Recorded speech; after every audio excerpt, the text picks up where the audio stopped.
அனைவருக்கும் வணக்கம். நம்ம இப்ப பாக்கியலட்சுமி சீரியல்ல என்னெல்லாம் சுவாரஸ்யமான விஷயங்கள் நடக்குதுன்னு பார்க்கலாம் வாங்க. ஈஸ்வரியை வீட்டை விட்டு வெளியே போ அப்படின்னு சொல்லிட்டு நம்ம கமலா, கோபி, ராதிகா 3 பேரும் சொன்னதை தாங்கிக்க முடியாத நம்ம ஈஸ்வரி ரொம்பவே மன வருத்தப்படுறாங்க. ஏன்னா ஆரம்பத்தில் நம்ம புருஷன், பேரன், மருமகன் எல்லாரும் சொன்ன பேச்சை கேட்காம நம்ம பையன்தான் முக்கியம், அவன் நம்மளை பார்த்துப்பான் அப்படின்னு சொல்லிட்டு இங்கே வந்தது எவ்வளோ பெரிய தப்பு அப்படிங்கிற அளவுக்கு நம்ம ஈஸ்வரி உணர்ந்துட்டாங்க.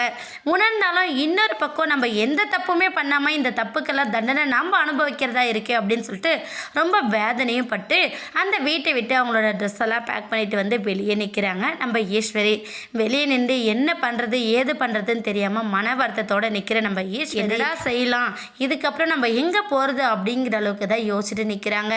இன்னொரு பக்கம் நம்ம பாக்கியா அத்தை இல்லாத சோகத்தை நினச்சி ரொம்ப வருத்தப்படுறாங்க. காரணம் அவங்க மனசு சரியில்லை அப்படிங்கிறத தெரிஞ்சுக்கிட்டாங்க.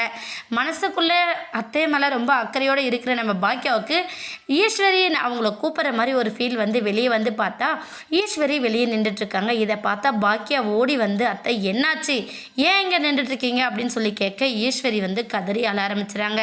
பாக்கியா, நான் நினச்சி இங்கே வந்தது எல்லாமே தப்பாக மாறி போச்சு. என் பிள்ளை என்னை பாதுகாப்பாக பார்த்துப்பான் அப்படின்னு சொல்லிட்டு நான் இங்கே வந்தேன். பாதுகாப்பாக என்னை பார்த்துக்கலனாலும் பரவாயில்ல, என் மேலே அநியாயமாக கொலைப்பள்ளி போட்டுட்டாங்க பாக்கியா அப்படின்னு சொல்லிட்டு ரொம்பவே கதறி துடிச்சு போகிறாங்க ஈஸ்வரி.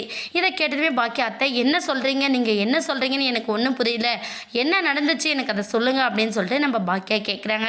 உடனே நம்ம ஈஸ்வரி என்ன பண்ணாங்க, இல்லை பாக்கியா, ராதிகா கால் தடுக்கி கீழே விழுந்து குழந்தை கலைஞ்சிருச்சு, ஆனால் அது எல்லாமே நான் போட்ட பிளான் அப்படிங்கிற மாதிரி சொல்லிட்டாங்க, எனக்கு ரொம்பவே துக்கம் தாங்கலை அப்படின்னு சொல்லிட்டு ரொம்ப ஃபீல் பண்ணுறாங்க. உடனே பாக்கியா வந்து, அத்தை உங்கள் பிள்ளையா அதை கேட்டுட்டு அமைதியாக இருந்தார், அவர் அப்படி அமைதியாக இருக்க மாட்டார் அப்படிங்கிற மாதிரி நம்ம பாக்கியா சொல்ல. உடனே சரி, இல்லை பாக்கியா, நான் அப்படி நினச்சது தப்பாயிடுச்சு, அவனுமே குழந்தை இல்லாமல் போனதுக்கு காரணம் நான் தான் கொலை பண்ணிட்டேன்னு சொல்கிறேன், என்ன பண்ணுறதுன்னு எனக்கு தெரியல, அந்த பழியோடு எனக்கு இங்கேருந்து போகவும் விருப்பமில்லை அப்படிங்கிற மாதிரி நம்ம ஈஸ்வரி சொல்ல. உடனே பாக்கியா வந்து, அத்தை வாங்க என்ன ஏதுன்னு நான் அவங்கக்கிட்ட பேசிட்டு வரேன் அப்படின்னு சொல்லிட்டு நம்ம பாக்கியா வந்து கூப்பிட. உடனே ஈஸ்வரி வந்து, இல்லை பாக்கியா வேண்டாம், நம்ம வந்து இங்கே பேசி ஒரு பிரயோஜனமும் இல்லை, எல்லாருமே நான் தான் வேணும்னு ராதிகாவை கீழே தள்ளி குழந்தையை கழிச்சிட்ட மாதிரி பேசிக்கிட்டு இருக்காங்க அப்படின்னு சொல்லிட்டு ரொம்ப வருத்தத்தோடு சொல்கிறாங்க.